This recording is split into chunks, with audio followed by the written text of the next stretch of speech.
My name is Gary Sparks. I'm the Deputy Chief of Police here for the City of Douglasville Police Department. And it's a pleasure and honor to see you all out tonight. It's a pleasure and honor for being here and the command staff to be here to show you how much we appreciate serving you, your Douglasville Police Department.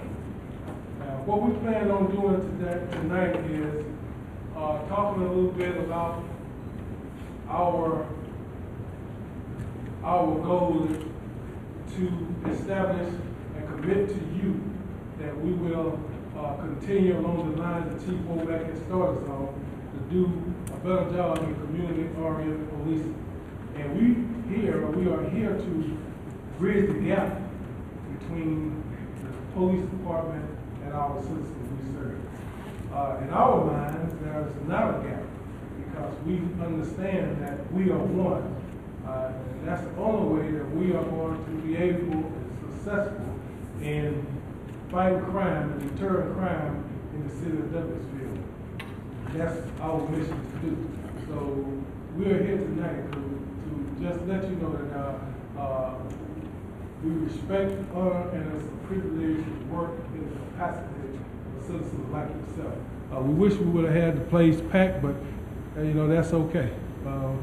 You that's here, next time we have one, you can go out and inform others of what our job and our mission in serving you is to be.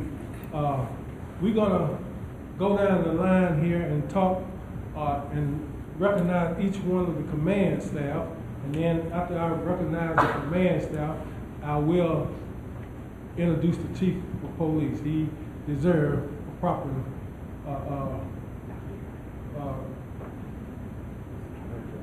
introduction. So first is Major Graff. He's over our Operations Division here at the City of Douglasville Police. Captain Davidson, Captain Darren Shaw, Captain Zach Artis, Captain Sue Ann Shaw, and Lieutenant Stafford. Without the help of these men and our sister, we will not be able to successfully carry out the orders of Chief Womack.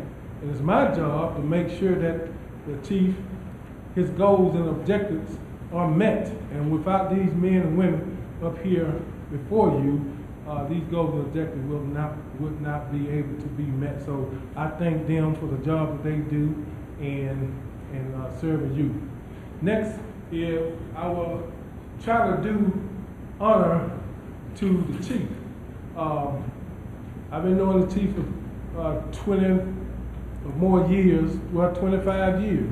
So I've been here 25 years, and I tell you, we, under his leadership, we have come from, I would say, a second-rate law enforcement department to one on the cutting edge. We have better technology and we're better training our officers, and he's always been a person, officer's person, because he come through the ranks.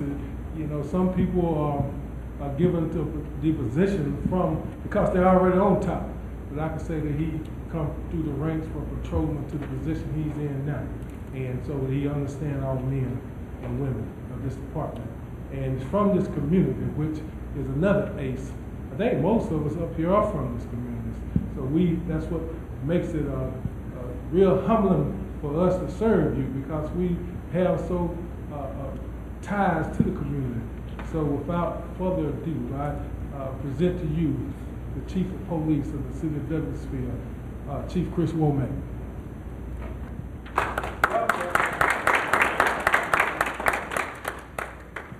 I'm going to step around front here. My name's Chris. I'm from Douglasville. I grew up here. One of the great things about, as my deputy chief was talking about, is we're family oriented. This is my family up here. This is my work family. I'm not going to fail to mention I have my beautiful bride here with me tonight, Miss Starla, sitting beside one of my lifelong mentors, Mr. Palmer there. But we try to instill a family-oriented network here, because doing this job, it's one of those, you never know when the guy's or gal's life, your life might be in their hands at any given minute. So it's important that we trust and we value the people that we work with. One of the things that we try to instill as we're hiring new officers is that we want everybody, we expect and we demand that our people treat the citizens just like they would their mother, their father, their brother, their sister when they come in contact with them. The majority of our contacts are not felons. The majority of our contacts are people who have made a poor decision. I remember growing up, I was fresh out of the Marines. I was one of those kids that, kind of embarrassed to tell you, I barely skated through Douglas County High School. I was well-mannered. I think that's why they slid me on through. By happenstance, by the grace of God, at 17 years old, I ended up in the United States Marine Corps, which was the best move for, in my opinion, a young man could make that had no direction. Wasn't sure which way I needed to go. And that's what led me there, and I think they put me on a track that has served me well throughout my adult life. I came back to Douglasville at 21, went to work here at the police department. Just celebrated last month my 24th year anniversary.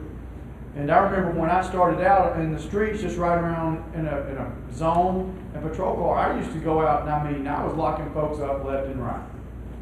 I remember my first 12 months, I wrote my mom 3 tickets the first year I worked here. I tried to get her to slow down, but she wasn't getting the message. On the third time I brought in her and made her post a cash bond, she understood it wasn't a joke, she needed to slow down.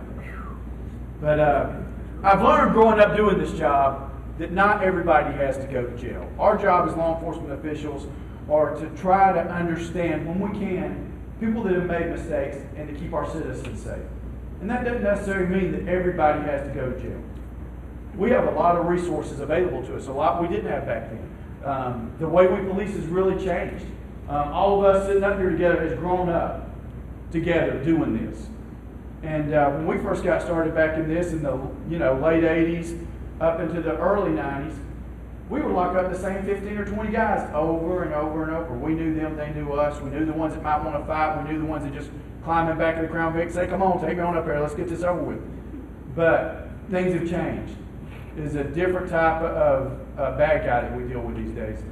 We're dealing with a lot of people from inside the perimeter that come out here and try to prey on our citizens and our businesses. And the morals of people have changed. I think our society in general has become a tendency to be much more violent than they used to be. A lot of these people we're running into today, they don't even care about themselves, so they sure don't care about us. So we have to be mindful of that. It's not like in the old days when they knew us, we knew them, and we had that relationship.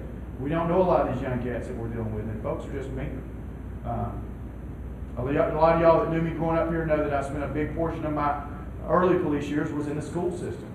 I think that afforded me some great opportunities to see some of the hardships that young people are faced with that I didn't necessarily have growing up next door to good neighbors like Mr. Palmer and had a mom and daddy that stayed together. We're running into kids now that we'll lock them up for stealing a car. We can't find them. We can't shake anybody up to come get them. And it's pitiful. A lot of times when we do find somebody, it's a grandmother that's trying to raise them, and she's wore slap out and saying, please, y'all just help. I'm trying, but I can't keep up. Help me. Our youth detention facilities are overrun.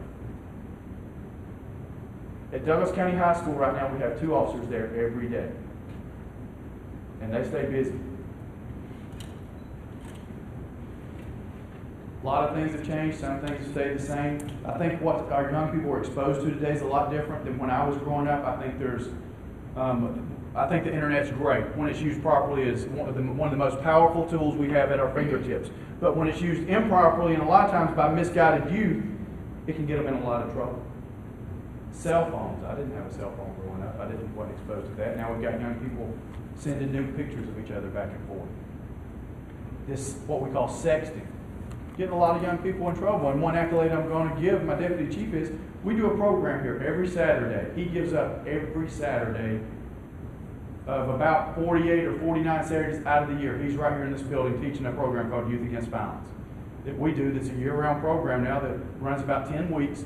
They actually graduate if they complete all their work, but it tells them, tries to show them another side of police work. And our core group is between 13 and 19-year-olds. Some of them court mandated to be in here, but a lot of them, maybe they're just gotten into some trouble. The school wants them here, or maybe their parents want them here. Some of them just come here to check it out. But we try to keep it real positive.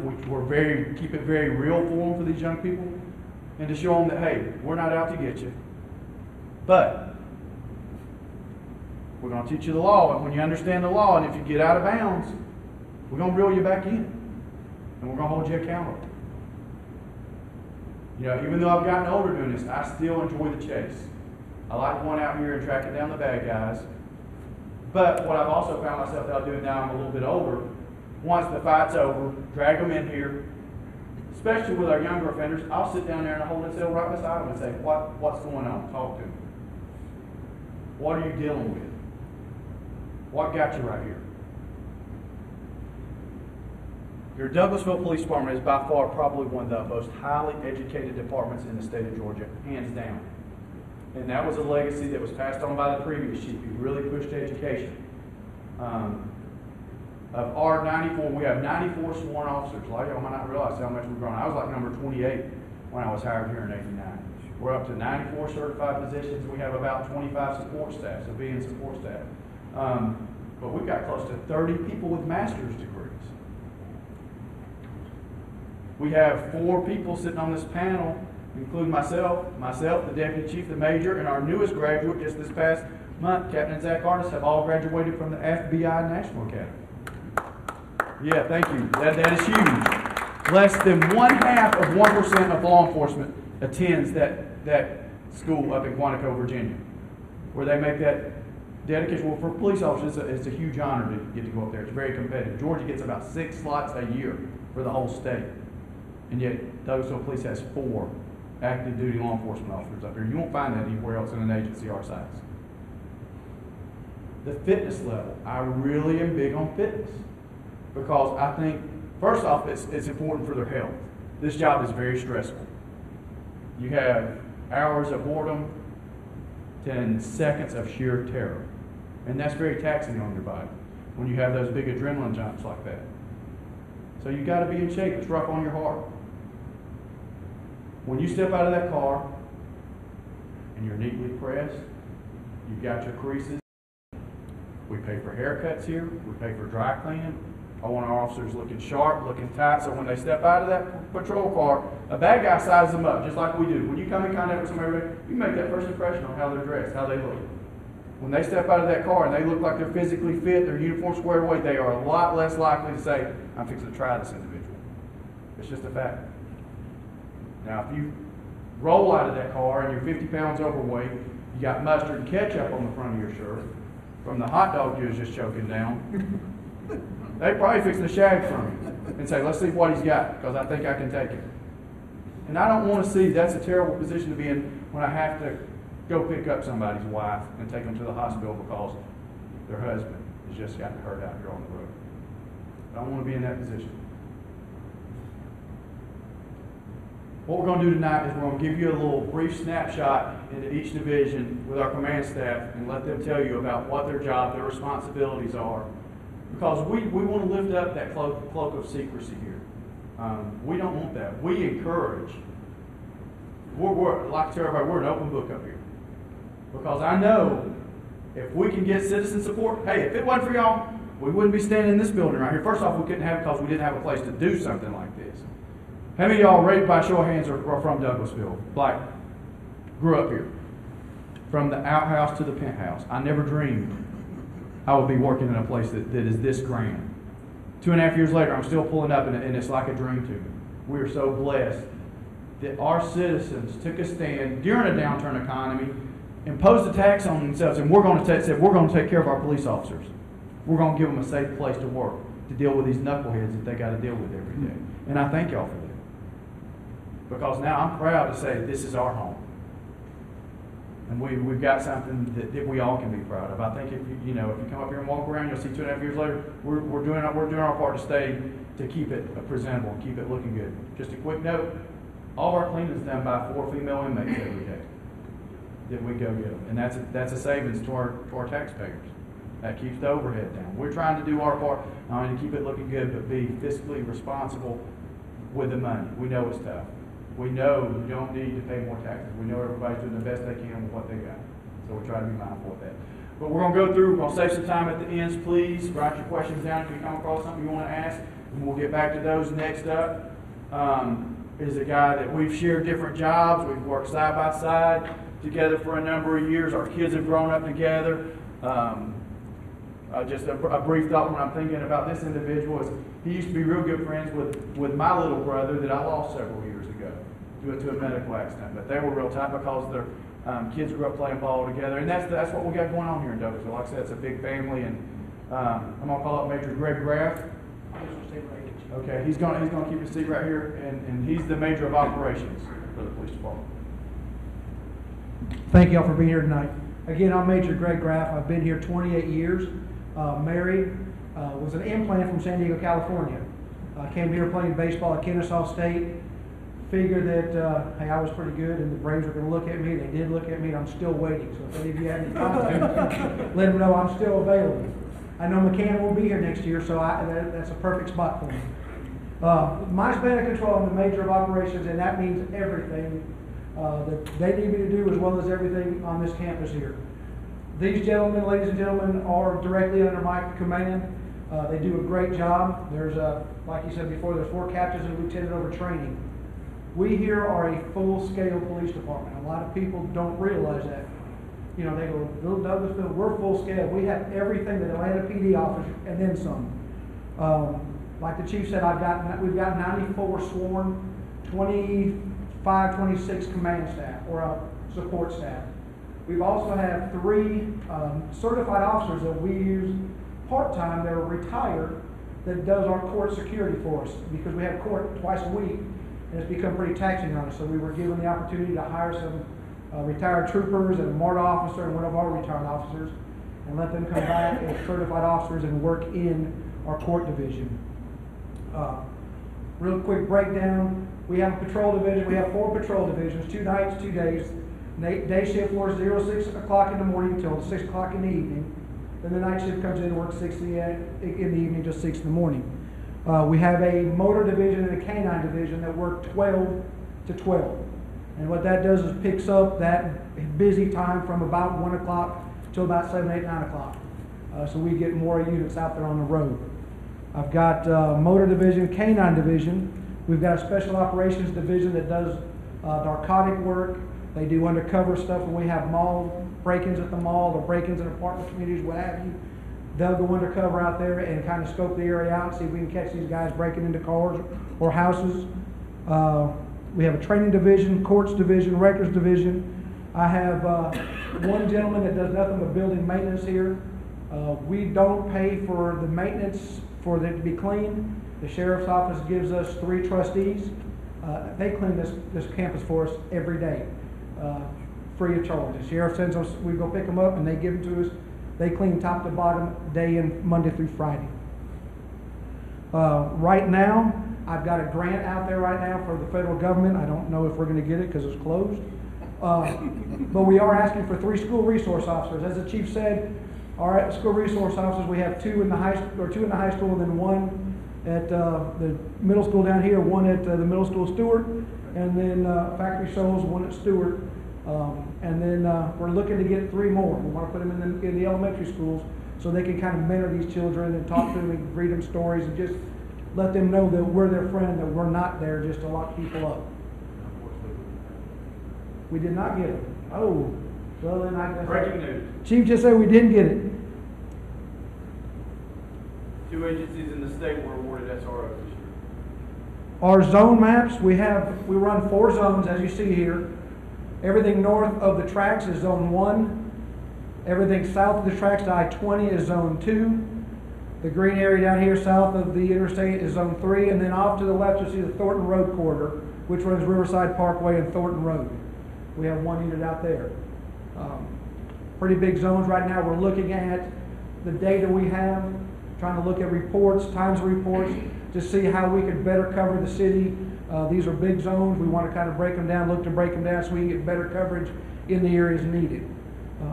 One of the things I did want to cover real quick before I turn it over to Captain Davidson is that if you live in the city or in the county, you can go to crimereports.com. If you go to crimereports.com, it'll show up what kind of crimes you're having in your community, in your area. Sheriff's office is also a part of it, and it just brings up a little blip. You can go, it's user-friendly. You can do a 7-day, 10-day, 30-day lookup, and it will bring up all those crimes that are in that area. Look at it also brings up sex offenders. So you can actually see where they're at and a picture of them in your area. Great tool. One of the things that we put forward to the community so that we let you know exactly what's happening. So without anything else, like I said, we'll do the questions and answers at the end. I'm going to turn it over to Captain Davidson of Detectives. Good evening. My name's JR. I've been with the department for 18 years, and I run our investigations division. Just going to give you a quick breakdown of the division and some statistics of our clearance rate. There's 30 people in the investigations division. We have 8 general investigators who handle property crimes, persons crimes, crimes against children, and financial crimes. We also have 1 investigator who does nothing but pawn shops. We have a system in here in Douglasville called BWI, and it's a computer system that anybody who pawns something in our city is recorded electronically and sent to us nightly. The information of the item that was pawned, serial numbers, as well as a picture and a fingerprint of the person who pawned it.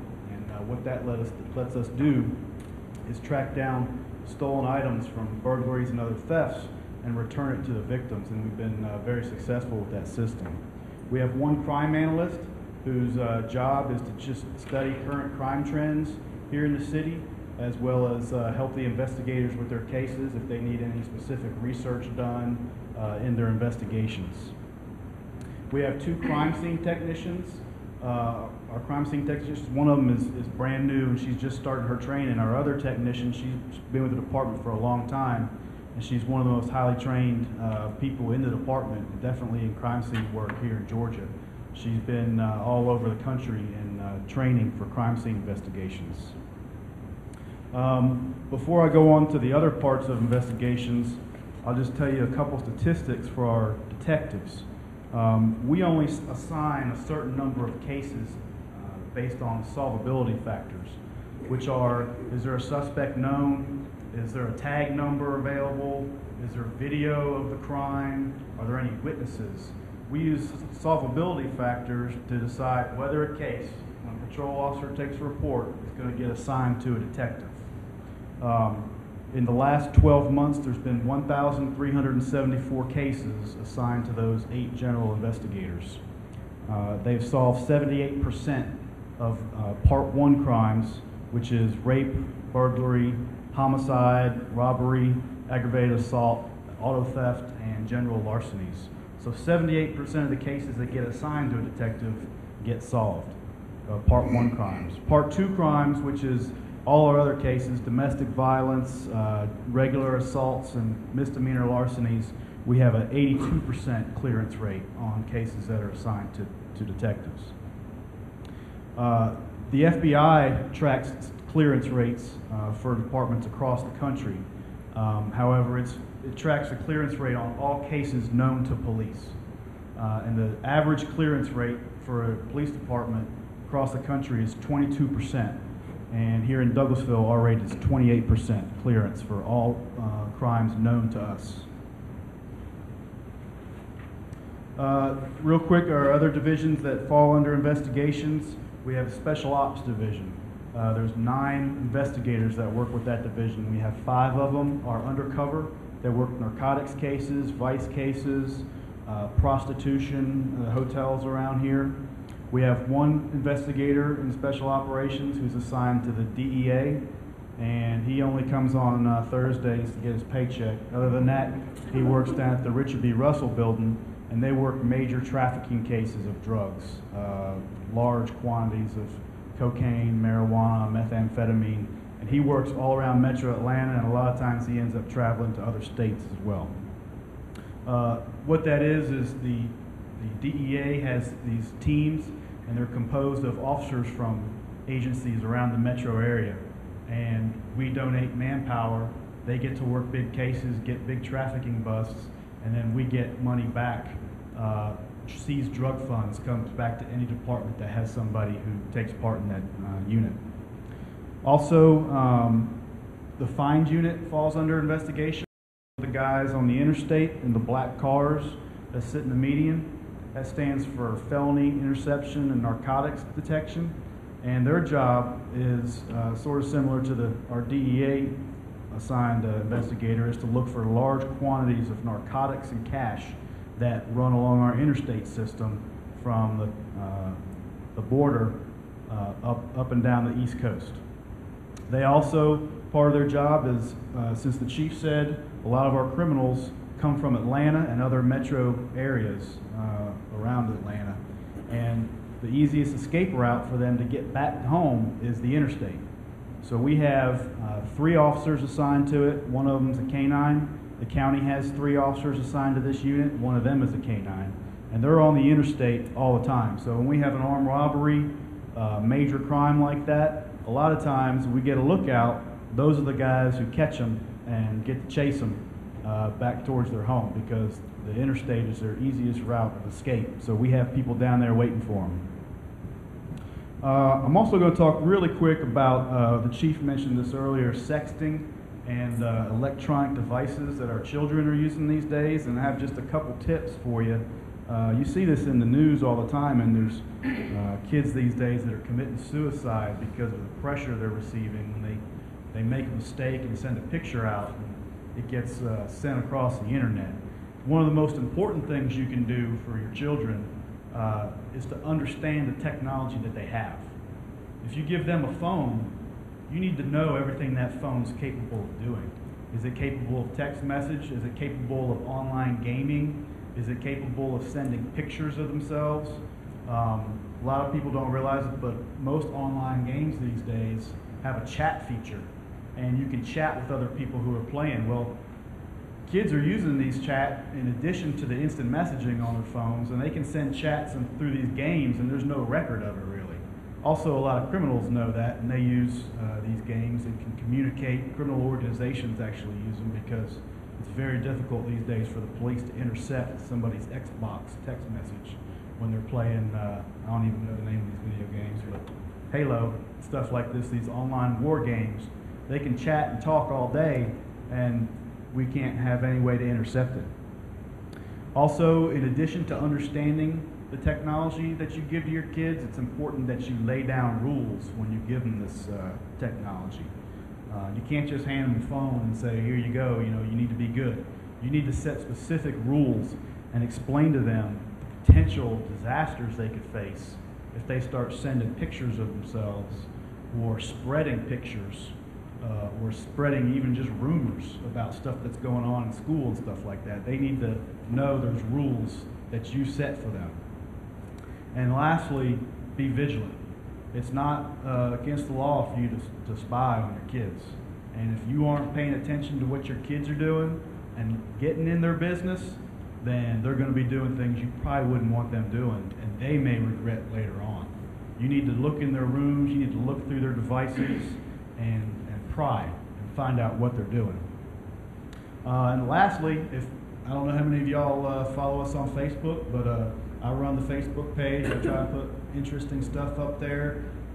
Sometimes I put pictures of car chases and stuff to keep people interested. I put lookouts we have when we have crimes with pictures of our suspects and videos. I also put just general information, crime trends, and notices about meetings such as this one tonight. So if you don't already, follow us on Facebook, Douglasville Police, and it's another way to keep up with what we're doing every day. Thank you. I'm going to grab the microphone to introduce this next one. Now, this one's been around a day or two. It's coming up here next. And I know he ain't going to tell the whole truth, so I'm going to tell it for him. He's been around so long, he used to chase me, but when I was on the other side of the law. And yes, he did. Chase me down on foot, and I was in a car.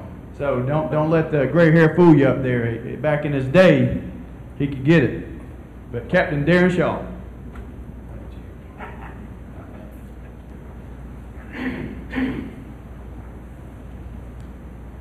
How you doing? My name's Darren Shaw. I'm a captain of the Patrol Division. I started my career in law enforcement in December 24th, 1979, with the Douglas County Sheriff's Department working under Sheriff Earl Lee. I left there August of 1985 and been here ever since, 28 years here. I'm a District 1 captain. Major had the map earlier. District 1, if you'll just imagine the line using the interstate, District 1 is from I-20 north. Everything from I-20 north down to my district. I'm over the Patrol Division. The day shift Patrol Division's responsibilities when they come to work in the morning is to, first thing they do is check buildings. They need to check the buildings from the night before, patrol shift, make sure nobody broke into them when they didn't have a crime. Once they check the buildings and businesses, late morning, early afternoon, their function kind of changes a little bit. They go into a mode of burglary patrol.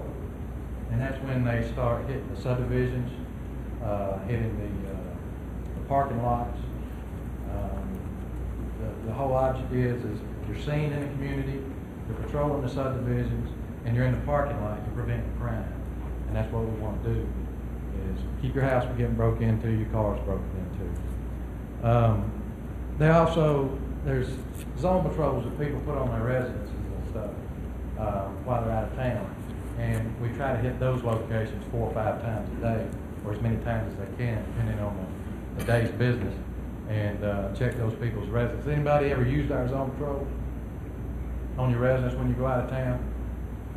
Well, if you haven't, what you can do is call the police department and let us know that you're leaving out of town, and we'll make sure, give us your address, kind of cars that are going to be in the yard, emergency contact numbers, and we'll make a point to come by your residence as often as we can and check on it 24/7.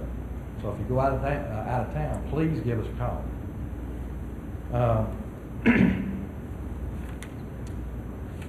I'm also over the motor division. On the motor division, there's four officers on the motor division and 1 lieutenant in command. The traffic division is true to my heart. I was working on it when I got him.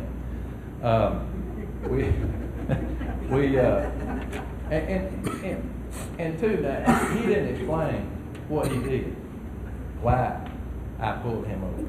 Everybody familiar with Hudson Secret House? The back driveway? And the car wash. The road was wet. Old car wash. Well, Road was wet. just coming out the driveway. Well, he had a hot rod Trans Am. I think it was red. And he comes out sideways on Church Street. That's why I stopped. Just so y'all know. We had the 4 officers on the motor unit. Now, the motor division, we work all private property, all roadway accidents within the city limits of Douglasville. We also work all serious injury and all fatality accidents within the city limits of Douglasville.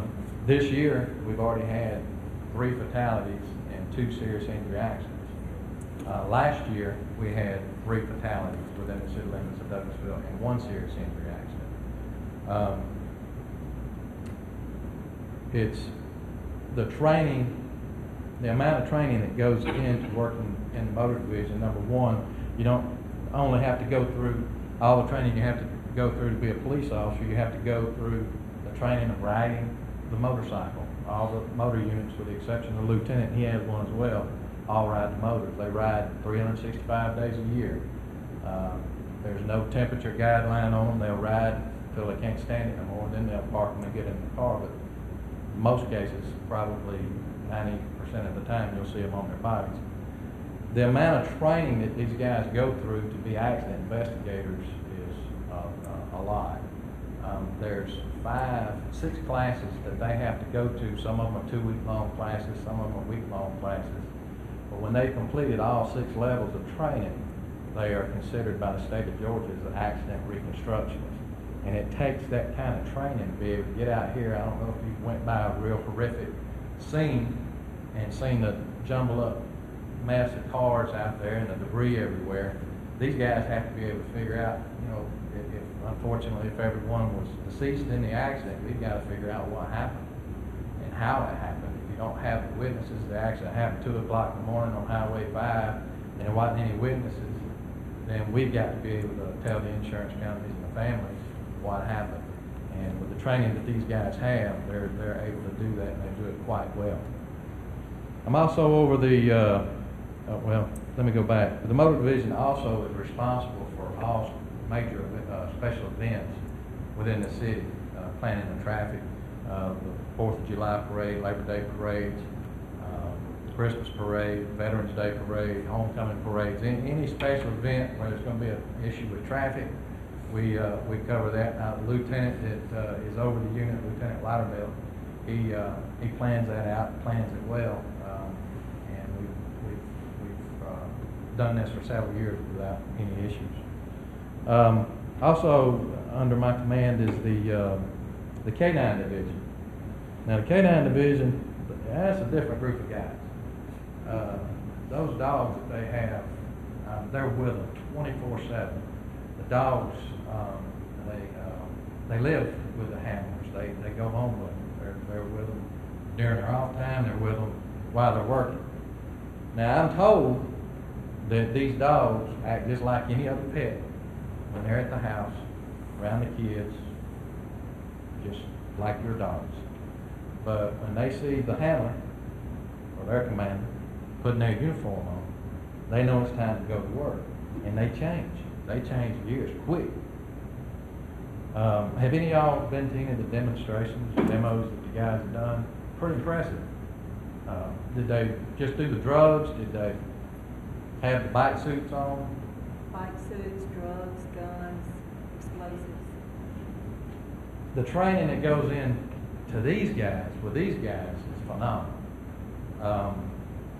I ain't even going to begin to try to tell you how much training it is, but it's a lot. And it's ongoing. It's every week. Once a week, a month here. And then they do another week, a day of training with the Douglas County Sheriff's Department where all the dogs come together and all the guys train together and work together. So it's phenomenal training. The K-9 division consists of 5 K-9 handlers and dogs.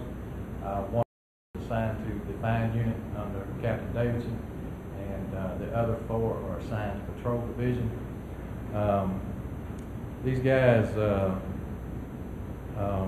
like I said, when they're at home, the dogs are just like any other pet. But when they go to work, they're turned on and ready to go.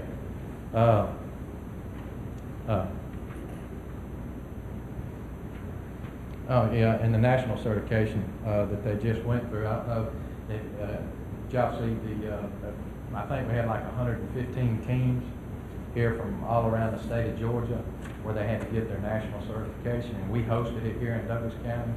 And I would say that they had 100% pass rate, and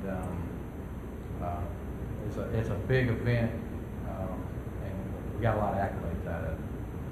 Let me make a quick note, just a quick note, just a little piece of trivia for you. Too, on that note, Douglas County has hosted that meeting for the past couple of years. They're not, unfortunately, hosting it next year, but they are hosting the Nationals is coming here. So there could be upwards of 300 or 400 teams coming to Douglas County in the year 2015, and I know that is really a huge deal for our both the county brethren and the city police officers hosting and putting that event on a national level. So we're really excited about that.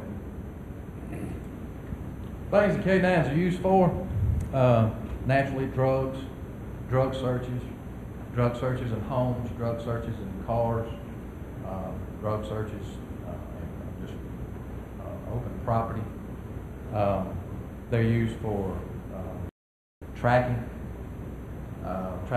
missing persons and tracking bad guys. article searches. One situation I remember is we had a situation where we would chase a guy through the woods. It was in like January. All the leaves had fell off the trees, and this officer lost his keys. And this chase went on for about 1.5 miles through the woods, twisting and turning. And we looked for those keys for 45 minutes to an hour. They brought the K9 in, did whatever they do to make him look for the keys or look for the articles. And it was within 10 minutes that dog located those keys under, and it's where people had already walked, and this, that, and the other. It was amazing. We use them to track missing people as well as track bad guys. Now,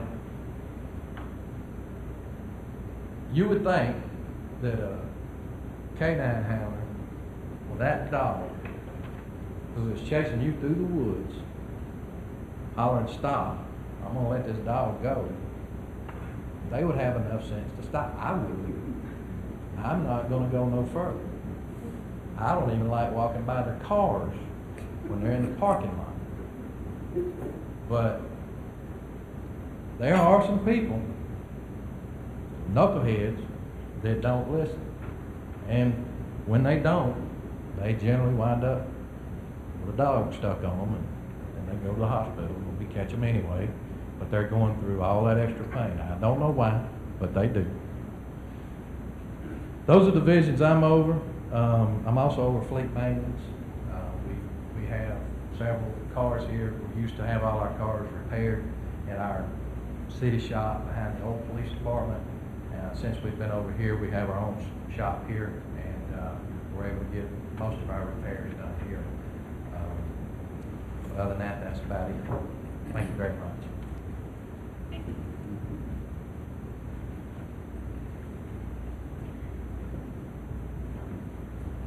I'm Zach Artis. Again, I want to echo what the chief said. We do really appreciate you guys coming out tonight, taking time out of your evening to be with us. It means a lot to us to let know the community wants to be involved and cares about what's going on at their police department. I am the night shift captain, or District 2 captain, which means I'm responsible for everything that happens from 6 p.m. to 6 a.m. So I get all the great phone calls at 2 or 3 o'clock in the morning, and I'm the one that has to get up and come out of the bed. So Captain Shaw gets to sleep in until 8 o'clock in the morning when he gets to come into work. But I've been with the department about 16 years. I've worked my way up through the ranks. Started in the patrol division on nights, and back on nights again. So you can see what happens after 16 years. But a little bit about the night shift patrol. I know Captain Shaw touched on that briefly about days. Really, we're a 24-hour service department, which means we have units, our marked units, which really are probably our most visible asset of the department that you see on a daily basis out there, enforcing traffic laws, and we're responding to calls from 911 for service. So pretty much we are answering calls nonstop. And what you find is typically during the later morning hours, 1 o'clock, 2 o'clock, depending on if it's a weekday or weekend, our calls will taper off. And so what we try to do is we try to change the focus of our night shift patrol division to get out and start looking for impaired drivers, not only within like a surface street, but also the interstate. We get a lot of phone calls from folks passing through, and we catch a lot of DUIs on I-20. But we also start focusing in on burglars and prowlers. So we try to get out and we try to shake doors, get out on foot, and check businesses, because that's what we do at night. When the time goes down, that's what our job is, to get out and start shaking door handles and looking for the businesses. So if any of your business owners, you may have gotten a phone call from 911 at 2 or 3 o'clock in the morning asking you to meet with us because we found one of your doors open. But again, we're a full service department. We answer calls and just as day shift does. Just a couple of stats that I want to throw out at you real quick, just through the last 9 months. Night shift patrol, including misdemeanors and felonies, is 769 arrests that we've made. Again, citations and warnings combined, we're looking at about 2,500. And then reports, we're just a little over 3,300 reports. That just night shift. Now, Captain Shaw and I together collectively supervise about 55 folks. All the divisions that he named, some of them overlap. So collectively, we get to supervise all sorts of folks. We're about 55 folks, also to include booking. That's one of the things that we have collectively together. We have a booking officer on every shift. I'm sorry, we're back up. We have 2 booking officers. They actually work a split shift. So they're able to cover both days and nights, and that's been a huge asset for us. Because as many as you know, we have a jail facility, but we don't hold prisoners like the sheriff's office does. So, but that does help us get units back out on the road to help. One of the other things that I have the fortune to supervise is code enforcement. Code enforcement is something that city took over about 3 years ago. It was with City Hall, was transitioned over, and Corporal Kelly. So some of you may have talked to Corporal Kelly. He really is the face of code enforcement and has done a fantastic job with that. And so code enforcement is a little bit different. You know, just as our uniform patrols, our criminal investigations divisions are really our code enforcement, we're all about improving the quality of life for our citizens. And that really is the primary #1 function for our code enforcement. And many of you go, well, what is code enforcement? Code enforcement, basically, the city has ordinances. It could be from tall grass to signs that you see, to abandoned cars that are left in folks' houses. And so what code enforcement does is they focus in on that in the communities, in the neighborhoods, in the businesses to ensure that people cut their grass and signs are in the proper places, that we don't have if you live in a residential area, you don't have a mechanic shop right next to your house. And so just a couple of stats for that, just to let you know, we have 3 full-time individuals dedicated and 1 certified police officer, which is Corporal Kelly. In the last 9 months, they've worked 1,200 cases. They've issued about 1,200 notice of violation. Now, that number is the same because every time we go to generate a case, we issue a notice of violation. And what we believe is we want compliance through education, not through punishment. So we have a very high rate of just communicating with folks to getting an understanding of what the violation is. And we work with folks. And if I had to put a number on, I'm going to tell you we're probably 95% or more able to communicate and work with folks to get it done before we have to issue a citation. And we've issued, I think, only about 383 citations in the last 9 months. But one of the things that the city has done over the past year or so is we put in a vacant and foreclosed property registry. And you may have read a little bit about it. And one of the things is collectively looked at, not only as a police department, but as a citywide, is what can we do about the property values in the communities that we live in? Because a lot of you know that the economy has been downtrodden and folks have lost their home or have walked away from them. And unfortunately, if you live next to one of these houses, it's a pretty bad eyesore for you. Nobody's taking care of it, nobody's cutting the grass. And what this vacant property registry did basically is put the responsibility back on the owner of the property. Whether that is the owner that just decided I'm not paying my bills and I'm leaving, or if that is a company, a mortgage company or a lending company or a bank that is responsible for that. And so what we've been able to do over about the last year, we have 289 properties that are on a registry, and we're adding them every week. That includes those subdivisions that you see that were just kind of cleared, and they maybe put a road in, and then they just walked away because the building market and housing market fell out.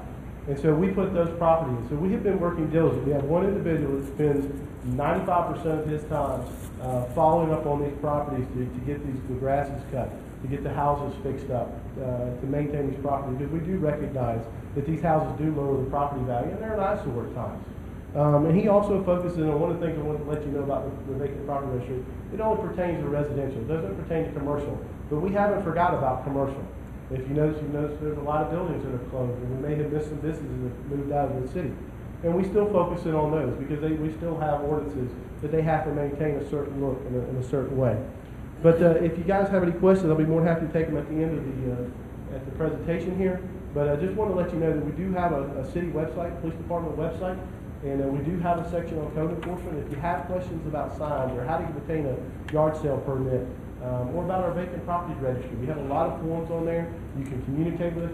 If you have a residence, if you're in a city and you have a home or you have something you want to take a look at, we encourage you to call, ask for myself, Captain Artis, or Corporal Kelly, or one of the code enforcement officers, or go online and you can send an anonymous email into us, letting us know about what kind of problems you may be having, and we'll be more than happy to address those.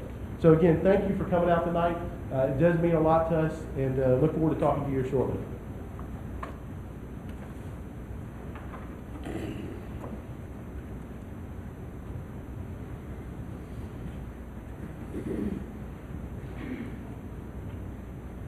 My name is Sue Ann Shaw. I'm the captain over administration here at the police department.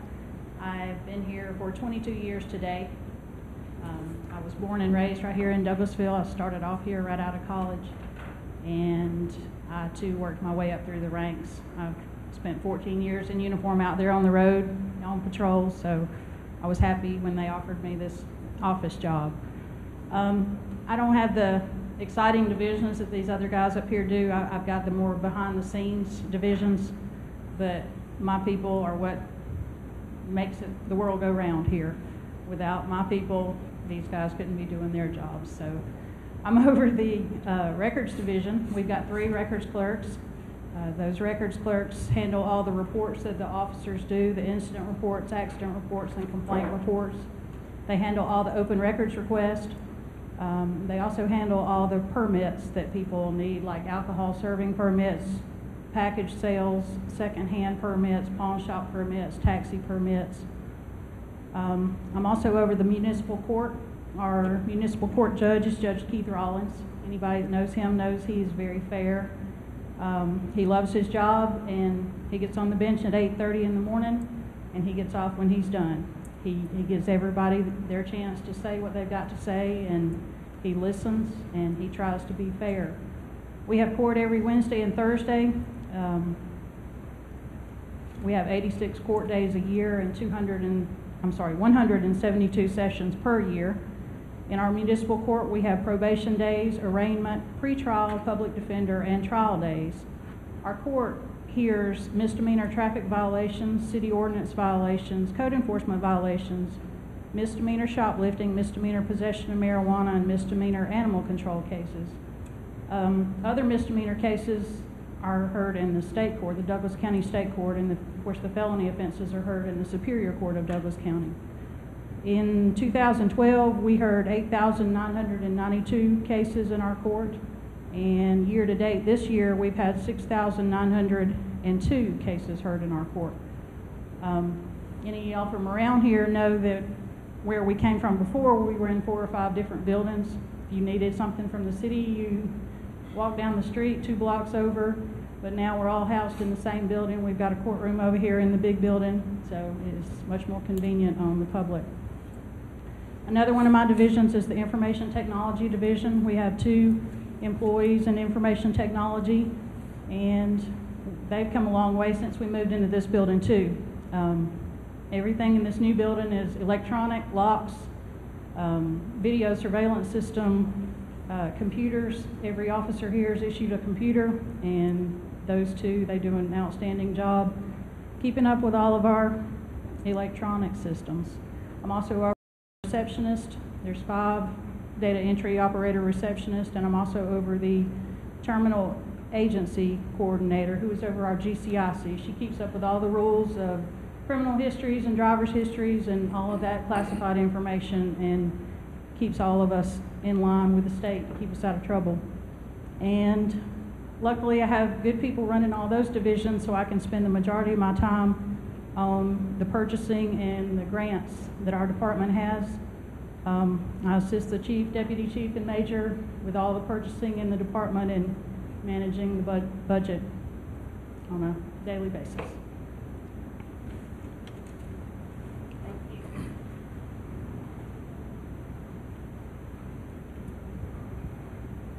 Hi, my name is Brad Stafford.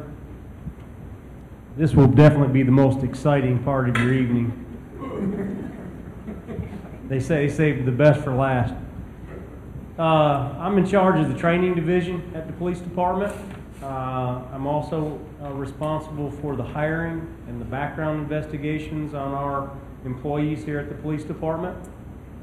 I also do a lot of the community outreach programs, which we'll talk a little bit about here in a second.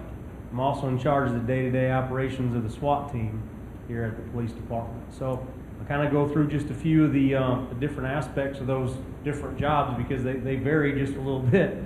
The training division, what my primary responsibility is there is our police officers are mandated by the state that they have to have at least 20 hours a year of ongoing education, or they do not maintain their right to make arrests. We try to offer training here at the police department. We have wonderful training facilities. When the building was built, the chief, the old chief, and Chief Womack, when Chief Womack came in, had a great respect for training and a great desire to make sure our officers stay well trained, and enough so that the way they built the building and the training facilities they put in here are they're out of this world. They're fantastic. And so we try to put on our training here at our own agency to double what the state mandates. And then on top of that, our officers can request to go to outside training, or sometimes we mandate that they go to outside training depending on what their position is. And we can then send them to the state police academy. We may send them out of state, depending on what the training is that we're trying to accomplish with these officers. But our officers are very well trained. Chief Womack's already spoken about our education levels. I put our percentages of people with associate, bachelor, master's degrees against any agency here in Georgia anytime. So the commitment to training here is very, very high. It is my passion. I love to do it. I think it makes our officers better, it makes them more professional. And the other thing that, of course, it translates into are less lawsuits, less poor decision making out there that obviously can cost us our reputation and can cost taxpayer dollars. So that's why we continue to do it and why we do it with such vigor. The other aspect of my job is hiring and background investigations. We do hire civilian employees here. I've hired a couple of them already in 2013. I believe we've hired 2 civilian employees in 2013. I've hired 13 total employees this year so far. So I guess in 10 months we've hired 13 people. That takes a lot of time. It takes on average about 40 hours to 50 hours of background investigation to hire one police officer. And then, of course, once you get the police officer hired, they have to go immediately to training. We do a couple weeks of training with them here, driving training, shooting training, training on some legal aspects of the job, some defensive tactics training. We tase them, most fun part. We spray them with OC spray. And then, once they've been certified in all these things, we send them to the police academy. They go off to the police academy, they're gone for about 10 weeks, and then we get them back. The other part of the division that I'm over is the field training officers. They are veteran officers that specifically train the rookies once they come back from the academy. They ride with them in the police car for 12 weeks. They grade them every day on everything that they do. They have to pass every day. They have to get above the standard that we set for them, and there's a very large, drawn-out grading system that we use. If they do not make it, we ask them to find something else to do with themselves. Very often, they know they aren't cutting it, and they'll come to us and tell us. But we do want to make sure that at the end of that 12 weeks, the officer is ready to be out there on their own, and they're going to make good decisions for us. Some of the community outreach programs that we offer here at the police department that I'm over, one of them is the Citizens Police Academy. That's a 10-week academy. It's for any citizen here in Douglas County can sign up. All you have to do is call me, and I will put your name down on the list. And the next Citizen Academy that we start, we call you about 2 weeks before it starts, verify when the dates are, and it goes every Tuesday night from 6:30 to 8:30 p.m. We feed you.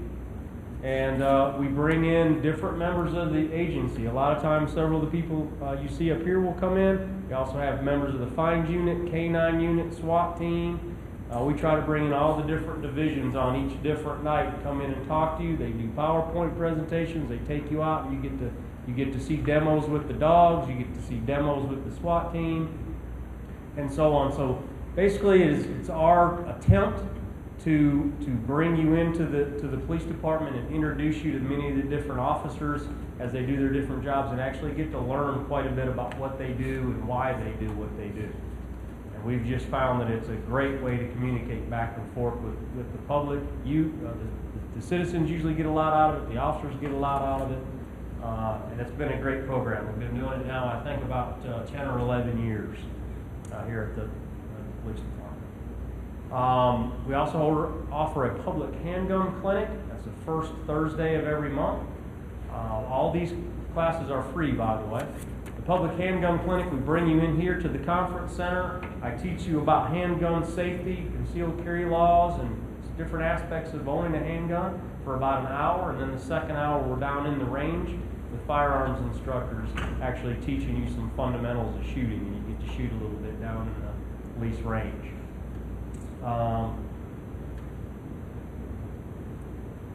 We also offer a self-defense, personal safety awareness class that we come and put on if you get a group of about 15 people or more. We've done them in communities, we've done them for churches, we do them for all different types of organizations. Again, all you have to do is call me and request one, and we'll talk about what we have to do to get one of those together, and we'll come out and offer that to you. Look forward to answering any of the questions you have once we're all done. Thank you very much.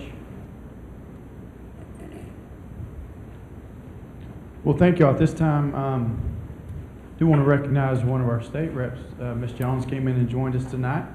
Hello. Thank you for being here. I know she has a very busy schedule. And I'm going to recognize somebody that's very near and dear to me that has mentored me here with the city pretty much my entire time here. I can safely tell you this is a man that's with city government that is one of the hardest working individuals I have ever been in my entire life. He is my immediate boss, and we have a great working relationship. I know most of y'all deal with me, and I'm pretty calm and laid back most of the time when y'all see me, but sometimes I can get a little wound up, and he'll look at me, and thank goodness he usually will do it in his office, but he'll say, "Now, Chris, I know you're trying to help me, but I just need you to settle your tail down a little bit. You ain't helping me. Just if I need you, I'm going to let you know."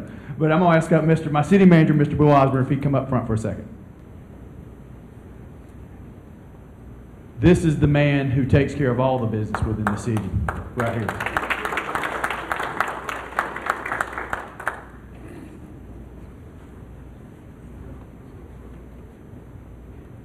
Thank you, Chief. I want to say to all of you, thank you for being here, and you've heard of some good reasons tonight why we have such an outstanding police department. You've seen the men and women who make it such an outstanding department. It's been a pleasure for a number of years, some 23 years, to work with the police department. I think they do a great job for the city of Douglasville, and certainly the new facilities that they now have has made it much easier for them to come to work in the morning, and probably make them want to stay a little later in the day. But Chief, I appreciate what y'all are doing with all of your programs, including having this meeting tonight. And City TV is taping it, so we'll have it so other people can watch also. Thank you very much. Thank you, Mr. Ryan. Real quick, before we get to our question and answers, I'm going to call up my partner, Deputy Chief Gary Sparks. He has actually come up with an idea for a program that we call DCOP, and I'm going to let him explain a little bit about what we're going to be doing in some of our local neighborhoods here real quick. All right, we're going to roll out here in a few weeks what we call Douglasville Community Outreach Program. And what we're going to do is come to the communities, and we're going to come out and knock on doors and introduce ourselves to the community we serve. This will be done by officers, myself, the chief, command staff members. It'll be all hands on deck to let the people in the community know that we are serious about community-oriented policing and that we are one. And we hope to, by doing this, we can establish some more neighborhood watch programs. We can establish a bridge, like I say, bridge the gap. We don't want anyone in Douglasville to say, you need to call the folks. And young people know the folks as the police. We want to say, call our police. We want to take that verdict away from our young people, and so that you will feel comfortable in your home. We want to look at trying to help the elderly as well. So this DCOP program will be coming through. We're going to try to get it started off here in the next couple of weeks. We'll be coming to your community, knocking on the doors, introducing ourselves, giving you information. Because some of you have this information, but the ones that are not here, we're going to go through the door and make sure they get the information to make our community safe. So make sure you pick up some of these tips, tips for the holiday tips we have back there, and also do the good work that these young men and women have done. We're working on our state certification to be certified by the state of Georgia. And once we get that, we're just going to keep it snowballing into a national certification. So as you see, we're a full-fledged law enforcement agency, and with education the key, and with understanding how our value system is number one. So inside, make sure you look at these before you go. Look at the core values. This is what we values from the police chief that we give our officers. If they can't get along with these core values, they need to go somewhere else and find a job. Because this is what we're about. You know, treat people the way you want your people, your family to be treated. Understand everybody's right with compassion, and then we could better serve you, our community. Okay, now what I'd like to do is open up the floor to anyone that I'm going to serve as our air traffic controller up here, and I'm going to direct questions if I've got somebody better suited. And as y'all can see, this is one of the great things about tonight. I know y'all see my name. My wife accuses me all the time, if you stand still long enough, I'm going to try to put my name on you too. So I catch a little grief for that. But it's really not about me. You see my name a lot, but this is what it's about up here. It's a team effort. And we have so talent runs so deep within the Douglasville Police Department. We are so blessed here to have the fine group of men and women that we have. But go ahead and feel free to ask me your questions. Opened up to the group this time. Who's got one for us? Chief? Yes, sir. First off, I'd like to say that I want to thank the Douglasville Police Department for having this type of open dialogue with the community. I'm not a Douglasville native. I've been here several years, and I have been very, very impressed with the professionalism of your department. Every contact I've had has not always been pleasant, but it's been professional. And so I just hope that you will continue the mode that you're going to keep raising the bar of having professional law enforcement people in our community. One of the things I'm concerned about is as you continue to prepare your training, are we looking at protecting our schools? I'm very concerned with some of the things that are happening in our schools where people are just, as you call them, knuckleheads, flipping out, wanting to hurt our kids. Are you guys directing energies and focuses to be prepared for those type of things? Yes, we are. That is a great question.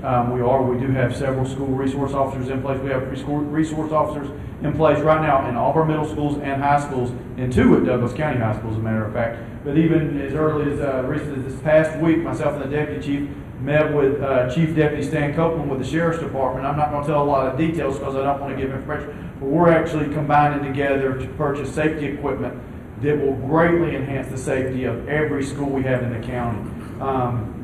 This is something, keeping our kids safe is something that's very close to all of us. It's tragic, but it's a very tough job. With our schools, we do constant training within our schools. Our SWAT team, particularly in the summer months, is very active, working active shooter drills, going into all our schools, so we make sure we understand the floor plans that they're going into. We try to meet with the staff. We have a great relationship with our school superintendent, Gordon Pritz.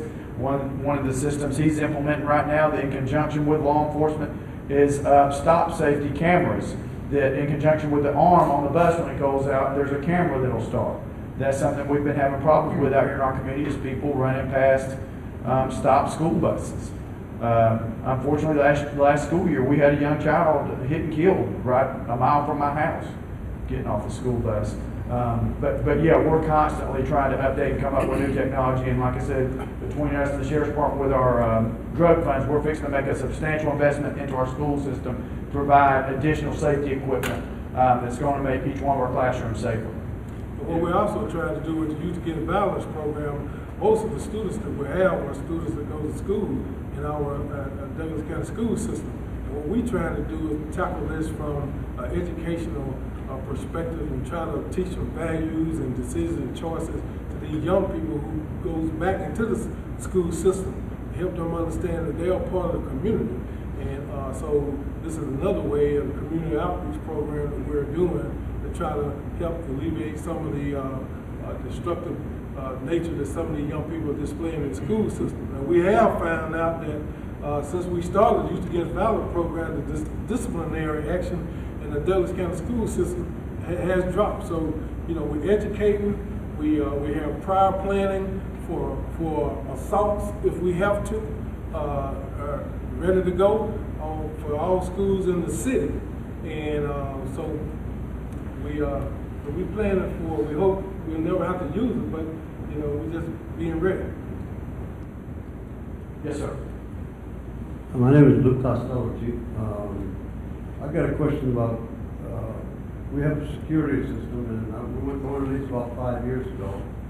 And at that point, you guys said that you would rather get a false alarm and get there on time to get somebody if they're actually doing something than not getting an alarm at all. I have a security system, and I need to know if I can still tell them to call the police department first. Yes, definitely. What number should they call? 911.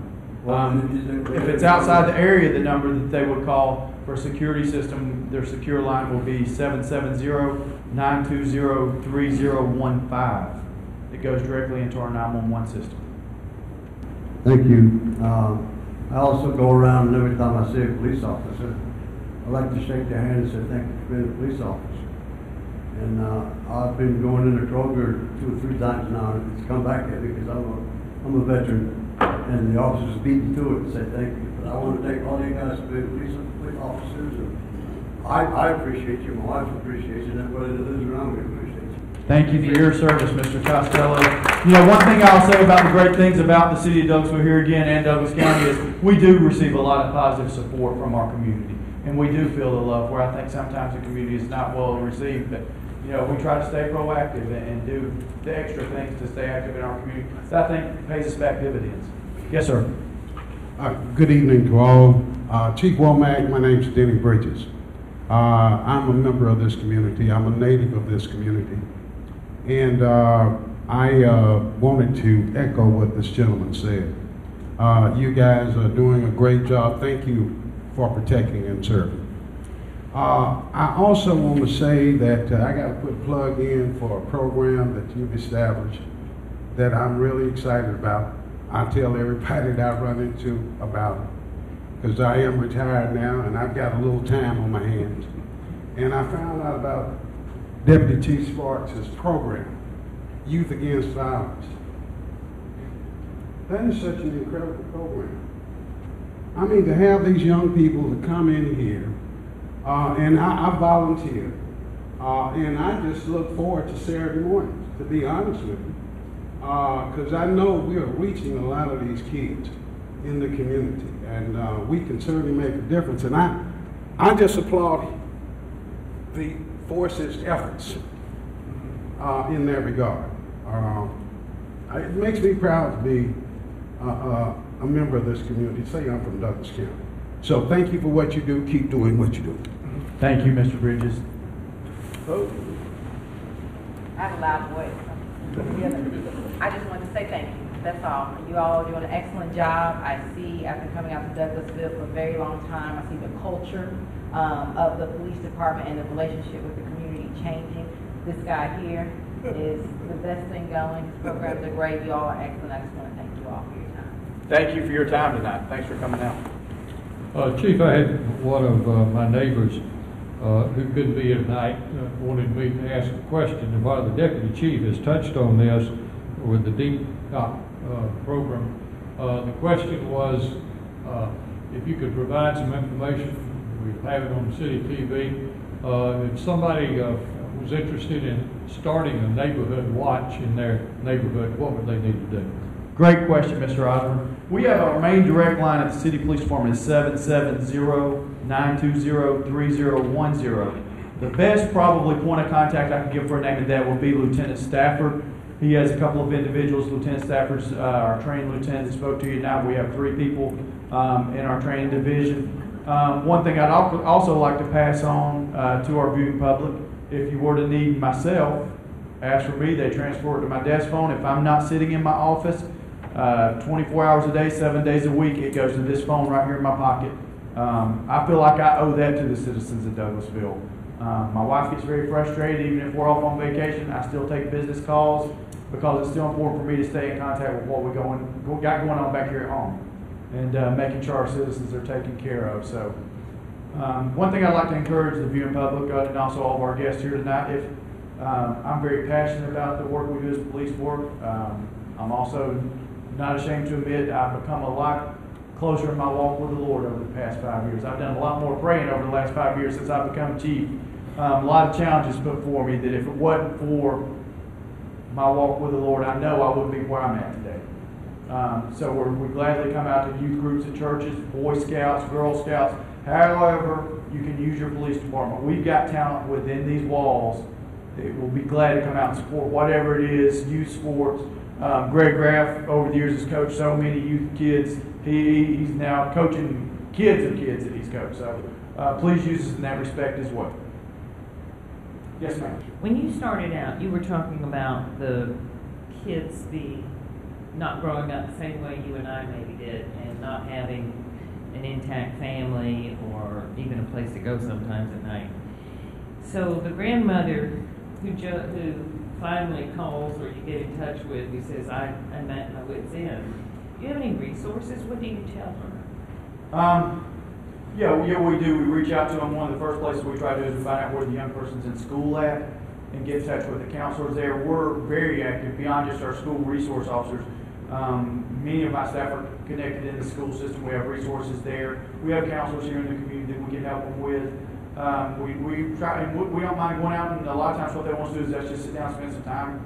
I can't tell you how many times Gary and myself have had parents that we ain't got a clue who they are. They'll bring kids up here and say, take them. And they'll leave us, for a day, half a day, and, we just try to touch them. Sometimes it's tough love, and sometimes it's just straight out love that, we try to see what they've got going on, see what we can do to touch them and be a positive influence for them. But here again, I would just encourage them to reach out, dial that number, and we do have resources here in the community that we can try to help. Our juvenile court judge, Peggy Walker, been here with us a long time, and she's another great resource that she has a lot of resources available to her as well. One thing I'll say to the group and more for our CTV, one thing that all of us up here, we're human beings, and when we're out, happen to be in a business in uniform, the last thing we want to hear as a parent, look at their kid who's probably maybe showing their tail a little bit and saying, if you don't behave, I'm going to have that policeman come take you. That's inappropriate. And I go over there real quick and try to settle the kid down and let them know we take big people to jail, not little kids. So, most of us all up here have kids. Like I said, I'm blessed with 6. Every one of them is different. Every one of them has different issues. Keeps me on my toes. And, Keeps you young?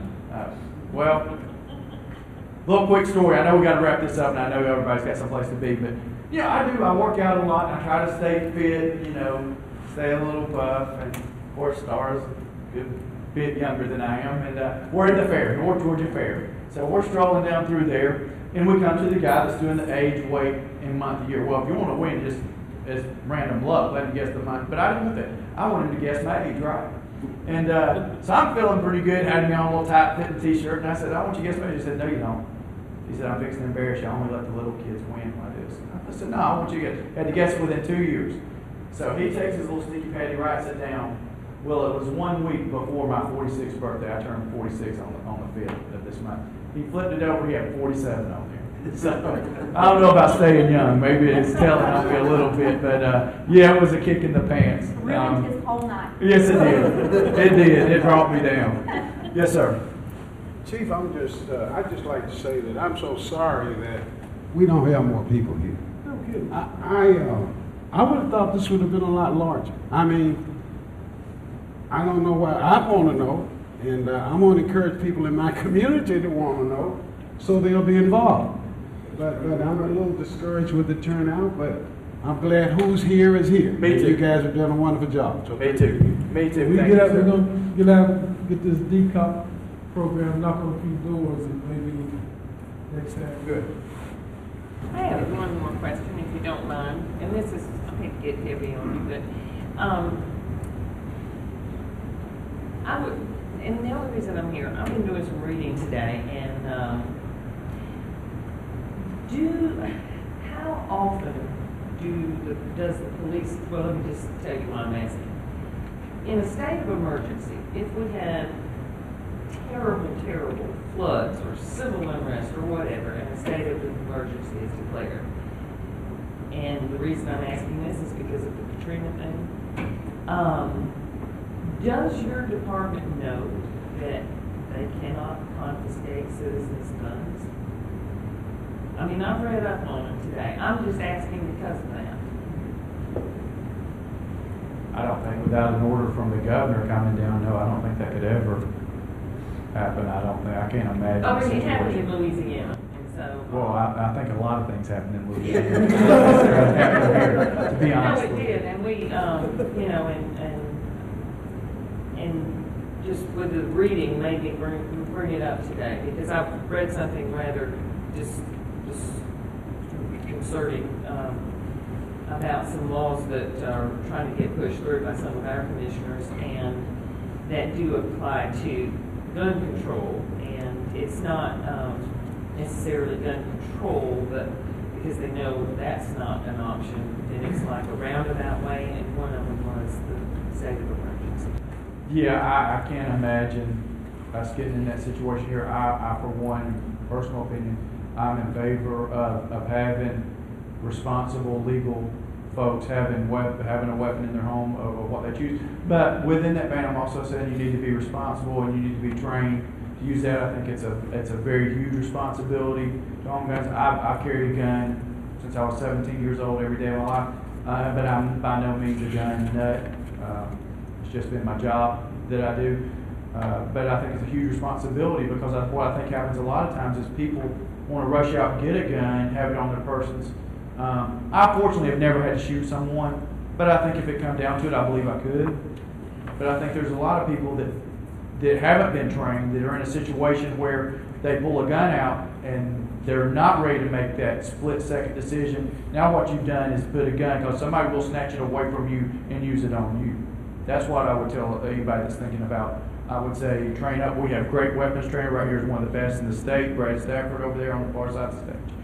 Take advantage of the handgun clinic here or whoever you can to be familiar with it. Just in this past week, I bought a weapon, a personal weapon for my own wife that we're going to get her trained up on. So I believe in that right. It's very honest. Thank you. Mr. Palmer, did you have a comment? Yes, ma'am. I'm just curious, did y'all have a rise in activity during Tomorrow World in any drug problems at all? No, and actually, I heard it was not as big as they expected crowd, but it was a huge event. I saw some pictures of I would say the stage production that was very elaborate. But y'all had no problem? No, and actually I only heard of 2 people, I think. There was 2 arrests during the whole event. And I know one of them was a guy that jumped up and slapped a light that knocked a light out. And they had an intricate system of security set up. So if somebody got showing their tail, they locked them up, they grabbed them, took them to a Fulton County Sheriff's deputy. They were gone and carried to jail. And I only heard of 2. And that thing sort of snuck up on, I think, us till we started getting word on it. But from what I heard, because they did use some of our officers as security officers out there, and they said it was, for the most part, people were very well behaved. Any other questions? Deputy Chief? I think that's a wrap. We really appreciate people coming out and you can close. Anybody up here got a closing remark they want to make? No, thank y'all. Thank y'all. I know, like I said, I know y'all got a million things going on. You had someplace else to be tonight, but you chose to spend tonight here with your police officers, and I thank you for that. Thank you for your support. And please use those phone numbers. Yes, sir. How are you going to be doing this? We try to do 3 of these a year. 3 a year? Yes. But thank y'all for coming out. All right, thank you. Take care.